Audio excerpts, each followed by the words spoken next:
numero dei due quintetti per Civilale, numero 9 capitano generale, numero 10 Aristide Moa, numero 11 con il numero 29 Francesco Ciccio Pellegrino, con il numero 38 il capitano Michele Antonutti.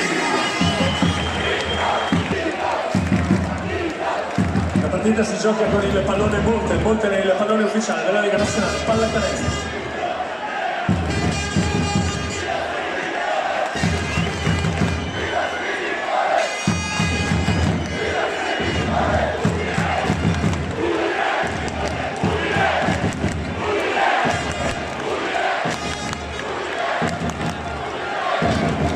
Signori e signori, è tutto pronto per il derby